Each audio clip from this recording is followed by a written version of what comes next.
Olá, queridos, Haris Cairene, Deus abençoe a todos vocês. Mais uma aula de escola dominical, lição de número 11, a intercessão de Jesus pelos seus discípulos. Qual foi a importância, ou qual é a importância da oração, da intercessão de Jesus pelos discípulos em João, capítulo 17? Jesus cumpriu o seu papel de intercessor, de sacerdote? Essas e outras perguntas nós vamos responder aqui nesta lição, mas dê o seu like, curta também, comente e compartilhe o link e não deixe de se inscrever no meu canal e conheça também a Escola Teológica Dalet. Adalberto Teles com 2 L's, hein? E não posso esquecer, este é o dia que fez o Senhor, alegremo-nos e nos regozijemos nele. O texto em classe, João capítulo 17, de 1 ao 3, 11 ao 17. Palavras-chave: Jesus, discípulos, intercessão, oração. Introdução, a introdução está um pouco longa, porque eu já faço uma análise do texto de João 17, né?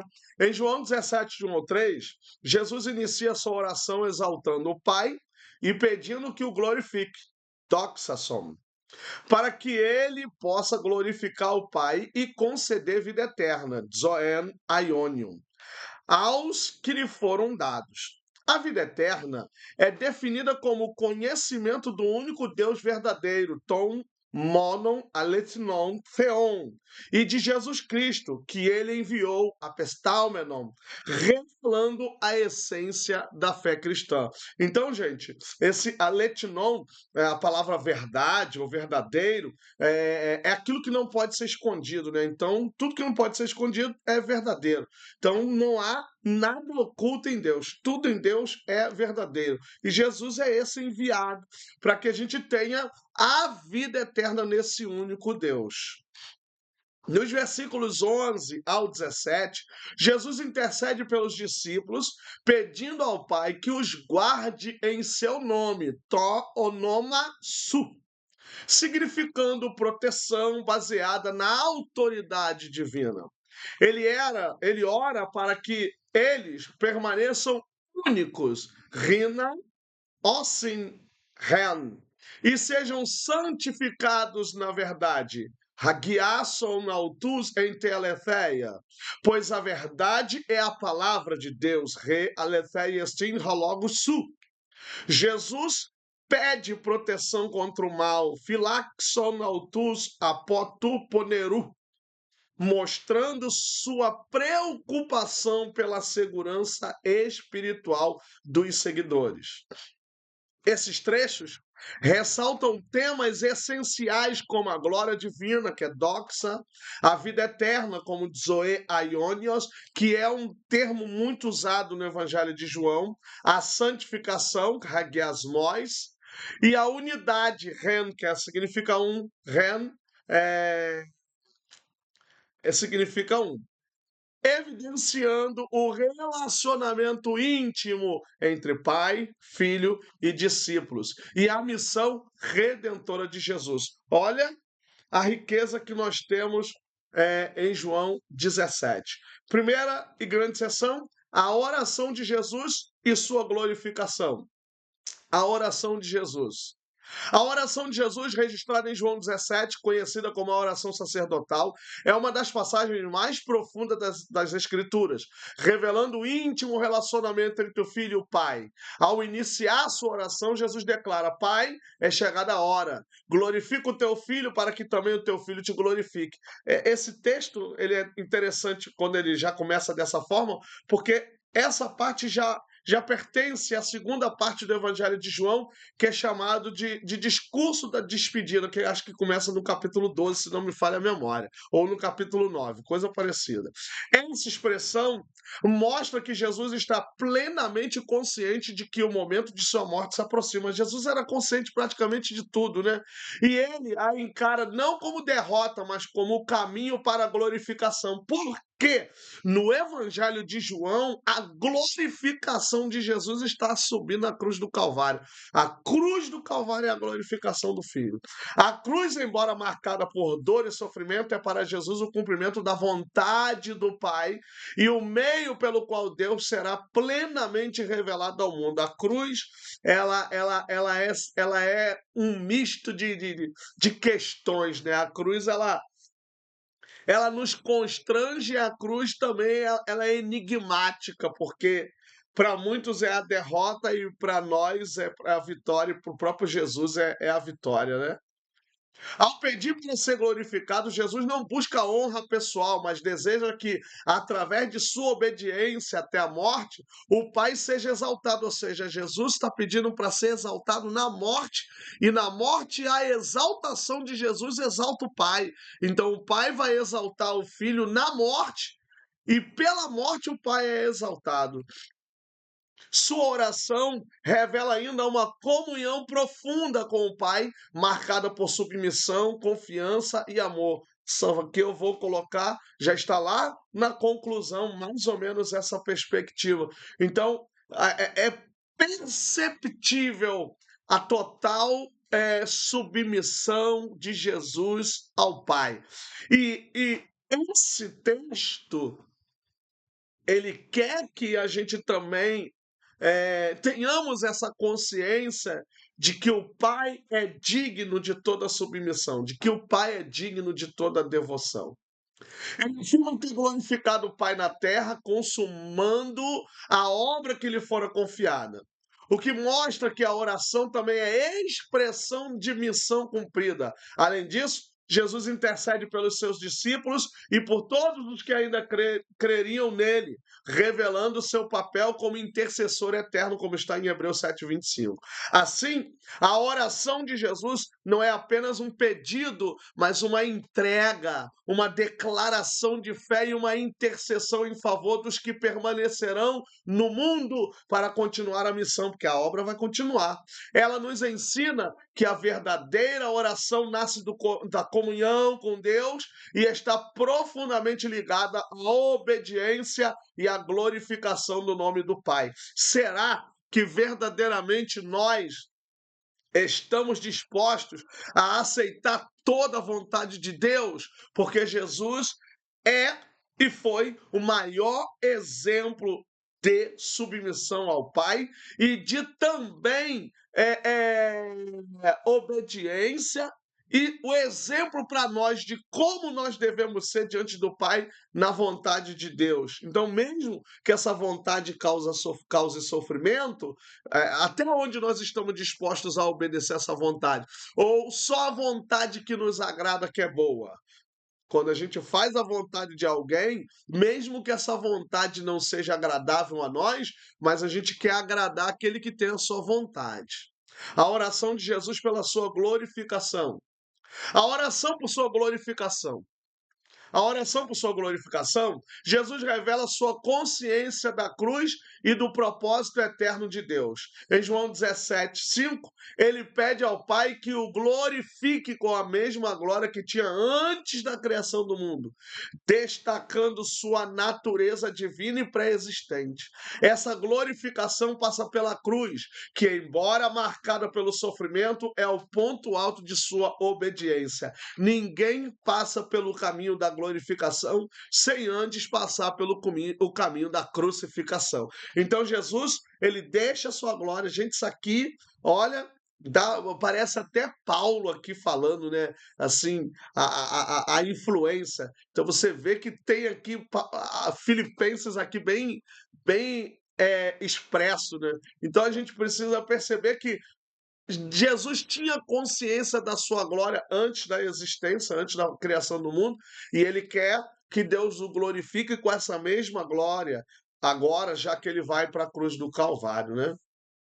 Sua oração mostra que a glorificação está ligada à consumação da obra redentora e à restauração da comunhão eterna entre Deus e a humanidade. Então, é esse sacrifício, é essa entrega, é essa devoção total que vai abrir caminho para se cumprir aquilo que está lá também em João 14, né?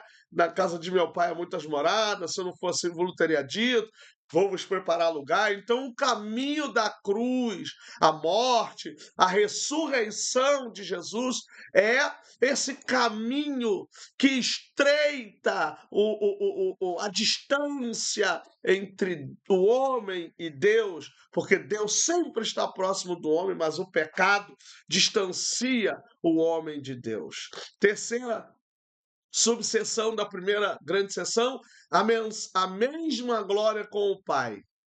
Ao declarar glorifica-me tu, ó Pai, junto de ti mesmo, com aquela glória que eu tinha contigo antes que o mundo existisse, Jesus revela sua eterna comunhão com o Pai. Então, quando a gente trabalha a questão da Trindade, isso é algo que é pré-existente. Então, Deus, Filho e Espírito Santo não tinham falta de nada, gente. Eles se completavam, eles eram perfeito.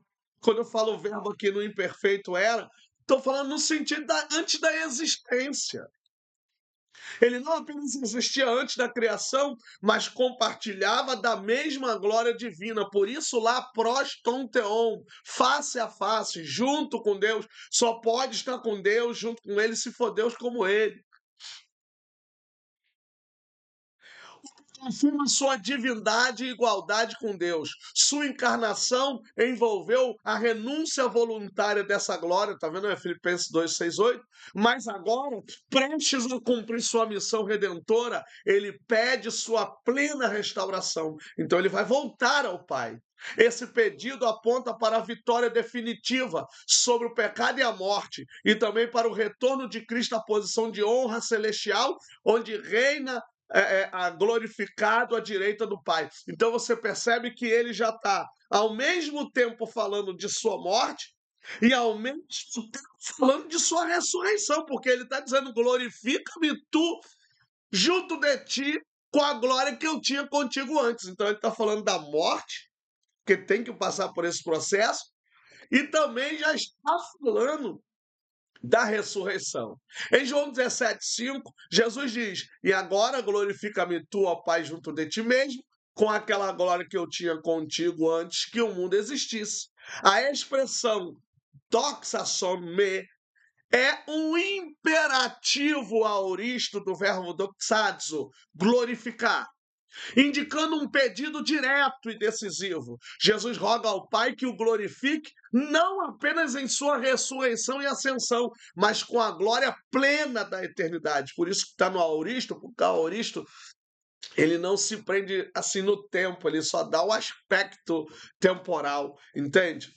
A frase parar-se ao junto de ti mesmo, revela o desejo de retornar à presença íntima do Pai, destacando a comunhão eterna entre o Filho e o Pai. Gente, quem puder fazer um estudo mais profundo de João 17, faça, porque realmente é um dos textos mais tremendos e profundos do Novo Testamento.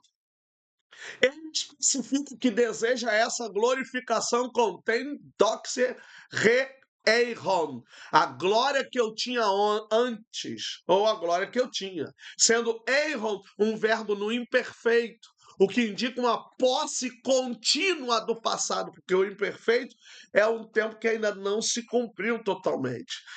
Esse passado é delimitado pela expressão prostuton cosmon einai, literalmente antes do mundo ser, porque o einai é aqui um infinitivo, e aí você tem e cosmon, que significa antes do mundo ser, apontando para a eternidade pré-criação. Por fim, a repetição de parassoi, junto de ti, reforça essa comunhão divina.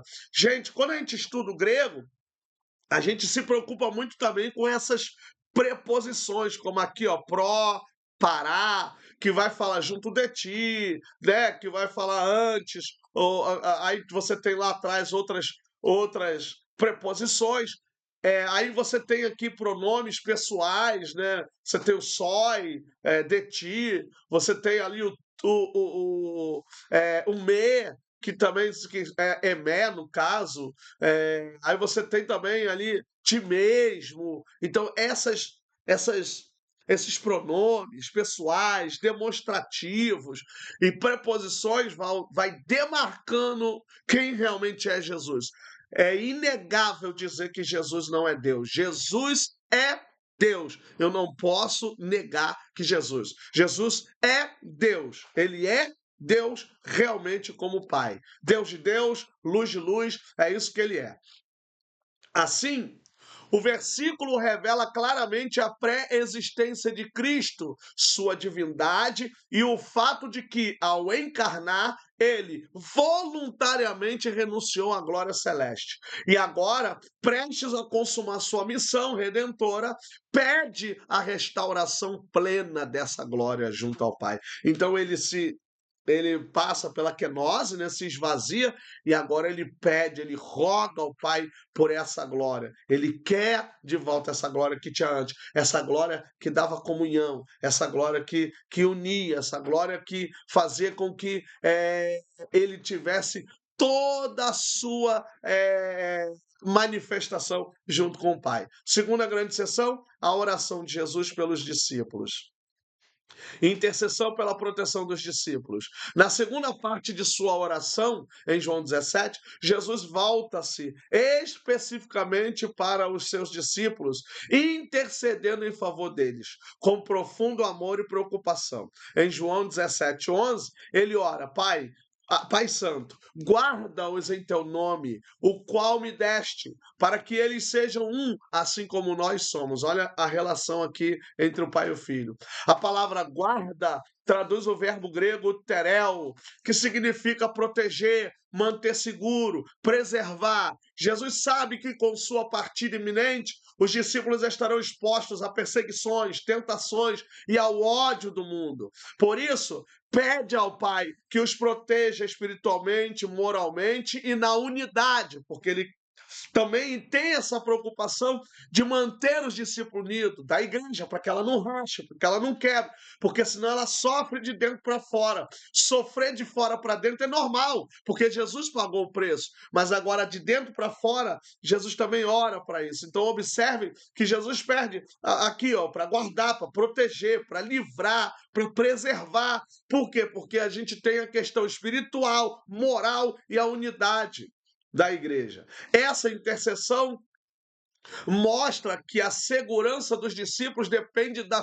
fidelidade de Deus e da ação contínua de sua graça. Ou seja, é como está lá no salmista, né? Se o Senhor não edificar a casa, em vão são aqueles que edificam. Se o Senhor não vigiar a cidade, em vão vigia o sentinela, Salmo 127. Se Deus não fizer, se não for sua graça, nós estamos perdidos. Então, o filho roga ao Pai, roga para que sejamos um com ele, roga para que nós tenhamos unidade, roga para que nós sejamos protegidos. Então, essa também deve ser a nossa oração. Unidade pela igreja, oração por proteção, por graça, mas unidade pela igreja. Além disso, Jesus destaca que essa proteção está ligada ao nome do Pai, ou seja, ao seu caráter, poder e autoridade. Então, quando ele clama em teu nome, isso está dizendo que é ao caráter de Deus, a sua palavra, a sua autoridade.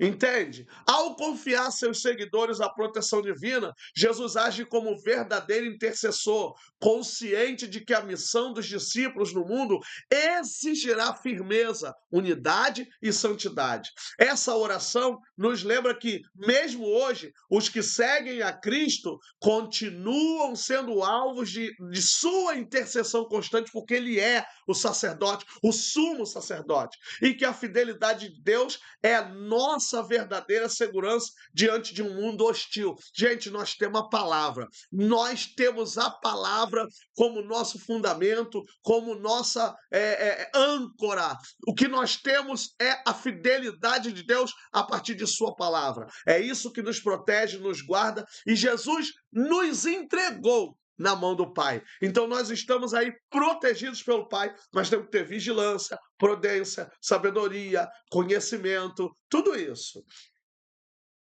Segunda subseção, os discípulos receberam a palavra. Jesus destaca em sua oração que os discípulos receberam a palavra de Deus com fé e obediência. Em João 17:8 ele diz: Porque lhes dei as palavras que me deste, olha a relação de novo, pai e filho. Lhes dei, e junto com os discípulos, as palavras que me deste. Ou seja, você está vendo aí? Que saí de. Ah, não, desculpa, passei aqui. E eles receberam, olha isso, os pronomes. Então, pronomes pessoais, pronomes oblíquos, pronomes demonstrativos, vai demonstrando que há uma relação entre as pessoas. Então, você, ó, a palavra, ele vai dizer, ó, lhes dei para quem? Dei para os discípulos, que me deste, que Deus deste para Jesus, que receberam, ou seja, os discípulos receberam as palavras de Deus que Deus deu a Jesus e que Jesus passou para os seus discípulos. E verdadeiramente conheceram que saí de ti e creram que me enviaste. O verbo elabam, traduzido como receberam, indica mais do que ouvir, implica a aceitação consciente. Está no auristo também. Desculpa, gente, está no auristo também. Tá no Ouristo. Desculpa aqui, mas vamos que vamos. Caiu aqui porque eu bati. Está no Auristo, gente. Está no Auristo. Vamos continuar. Implica aceitação, consciência, resposta ativa. Os discípulos não apenas escutaram os ensinamentos de Jesus, mas creram que sua mensagem vinha do Pai, reconhecendo sua origem divina. Isso mostra que a fé deles não era apenas emocional ou circunstancial, mas baseada na revelação divina comunicada por Cristo, ou seja, na palavra, gente. É na palavra, a nossa fé tem que estar fundamentada na palavra. Ao afirmar que os discípulos creram que ele foi enviado por Deus, Jesus valida a transformação espiritual que já ocorrera neles. Essa fé os separa do mundo e os identifica como pertencentes a Deus. A recepção da palavra, portanto, é o fundamento da identidade e da missão dos discípulos. Assim como eles, o cristão é chamado a acolher a palavra com fé, pois é por meio dela que reconhecemos a Deus. Somos santificados e nos tornamos participantes de sua obra no mundo, por meio da fé, segundo a graça e segundo a palavra. É a palavra de Deus que vai nos dar essa segurança, essa proteção. Protegidos do mundo. Em sua oração, Jesus reconhece que os discípulos permaneceriam no mundo após sua partida, mas clama ao Pai que os proteja do mal. Em João 17:15, ele declara: Não peço que os tire do mundo, mas que os livre do mal. Aí o verbo grego tereses, traduzido como livres ou guardes, carrega a ideia de preservar com vigilância constante. Jesus não deseja que os seus sejam removidos das realidades difíceis do mundo, mas sim que, enquanto vivam nele, sejam guardados da influência do domínio do maligno. O mal aqui pode ser entendido tanto como o pecado quanto como o próprio maligno, tu poderu, uma referência provável a Satanás. Esse termo substantivado, aqui um termo substantivo de poneróis, que significa mal, também é um termo usado como nome para Satanás. Então a gente está sendo protegido aqui, é uma oração que pede para que a gente seja livres do pecado, do sistema, de Satanás, das heresias, dos conflitos, de tudo quanto é tipo de coisa que atrapalha a carreira cristã. Mas ele não pede que nos tire do mundo, mas nos livre do mal. Então é uma realidade que também precisa entender que no mundo teremos aflições. Essa oração mostra o equilíbrio da vida cristã. Os discípulos não pertencem mais ao sistema corrompido do mundo, mas são enviados a ele com uma missão, porque alguém tem que pregar. Jesus veio e agora é papel da igreja, dos discípulos. E para isso, precisam da proteção espiritual de Deus. Jesus sabia que a oposição, o engano e as tentações seriam inevitáveis. Por isso, intercede para que o Pai os guarde em sua verdade e poder.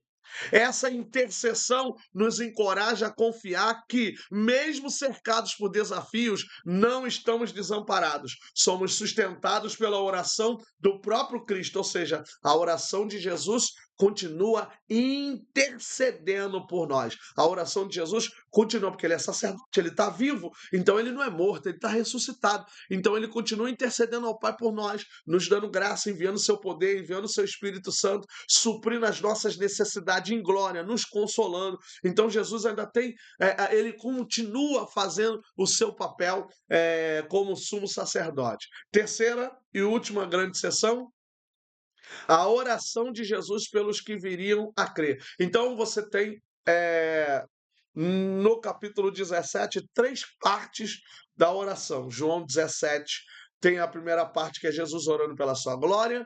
João 17 tem Jesus clamando pelos seus discípulos. E João 17 tem Jesus orando por aqueles que haveriam de crer, que é eu, que é você, que é os irmãos que vieram do segundo século ou que vieram depois da pregação dos apóstolos. Jesus orou por todos nós e essa oração ainda continua até a atualidade.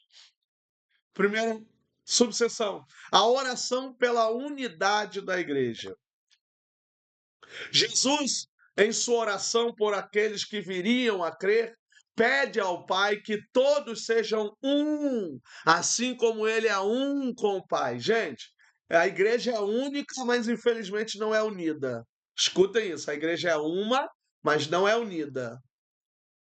Essa unidade não é apenas numérica, mas uma comunhão espiritual profunda que reflete a relação íntima entre o Pai e o Filho. Jesus deseja que os crentes experimentem essa mesma unidade para que o mundo reconheça a veracidade de sua missão. A oração destaca que a unidade da igreja é essencial para o testemunho cristão está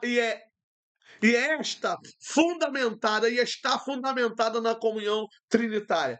Tanto é que eu digo que a igreja é única, mas não é unida, que a gente não corrobora com os trabalhos, a doutrina nos divide, liturgia nos separa, entende? E a gente pode se perguntar até onde isso é bom, né? Até onde isso é bom, até onde não é bom. E quando a gente fala de unidade, unidade também tem diferença de unida, certo? Unidade de uma unidade. A igreja é uma unidade, ela é única, mas ela não é unida. Então o Pai, Jesus orou para que a gente tivesse uma unidade. Um termo que expressa unidade plena e essencial, indicando uma união profunda e espiritual, não simplesmente uma soma de partes. És ren, aqui é mais uma preposição, res. És ren, para que sejam um, indica um propósito. A unidade desejada tem a finalidade de ser um testemunho eficaz para o mundo. En rimin, em nós, que sejam um em nós, no Pai e no Filho. Refere-se à comunhão interna, mais outra preposição aqui, ó, interna entre o Pai e o Filho, sinalizando que a unidade dos crentes deve refletir essa união divina. Assim como Jesus e o Pai são um, assim a igreja também tem que ser uma. Pisteu-se rocosmós, para que o mundo creia. Ou seja, para que a igreja tem que ser uma? Para que a igreja tem que ser única? Para que o mundo creia. Introduz a finalidade, porque aqui a partícula rina, ela significa, ela tem esse objetivo, pro objetivo de ou finalidade ou explicativa. Aqui para quê ou a fim de quê?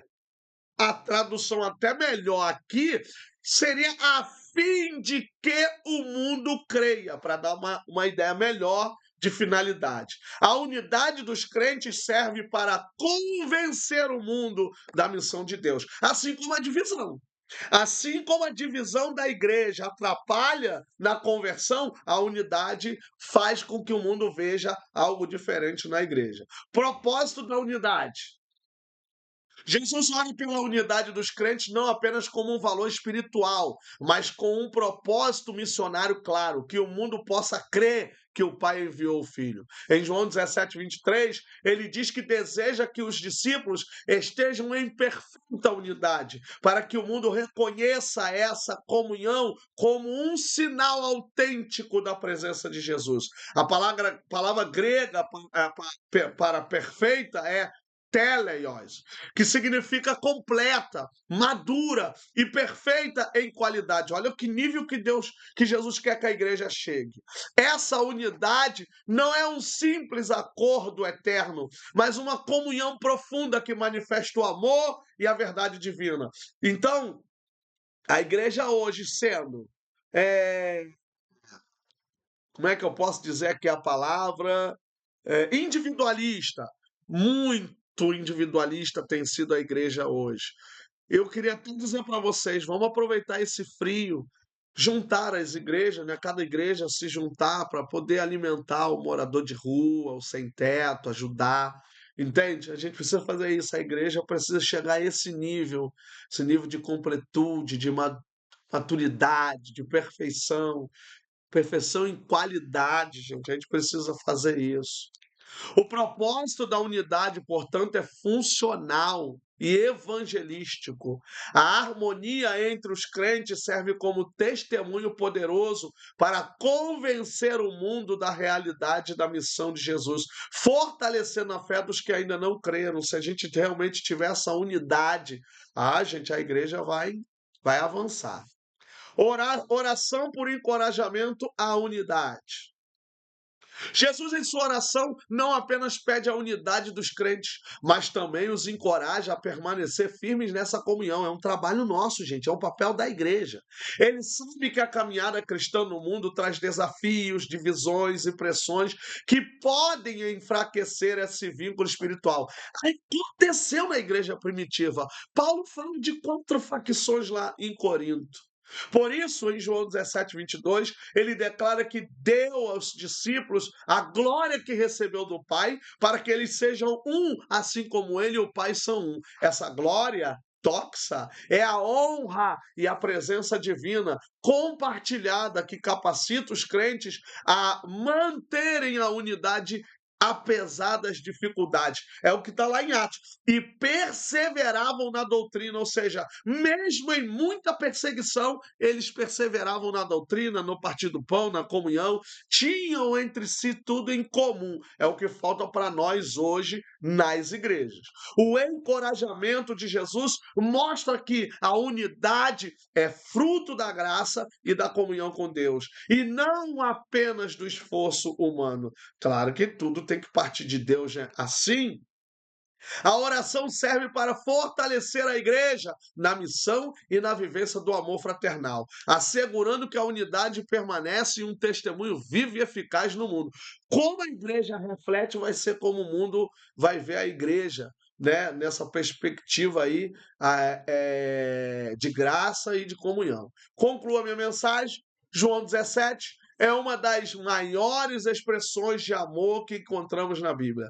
O presente texto revela o amor de Jesus com o Pai e a sua unidade com Ele e a disposição perfeita em tudo agradar ao Senhor. Além disso, o amor e o cuidado de Jesus para com seus discípulos do presente e os do futuro demonstram o quanto Ele é o verdadeiro pastor. Jesus também rogou ao Pai para que os seus discípulos tenham a mesma unidade com Ele como Ele tem com o Pai. Ser discípulo de Jesus é ser um com Ele e um com a igreja. Sejamos um com Cristo e um com a igreja. Gente, Deus abençoe. Até a próxima. Desculpa aqui, caiu o microfone mal, mas a aula foi. Deus abençoe. Um abraço. Haris Kai Eirene.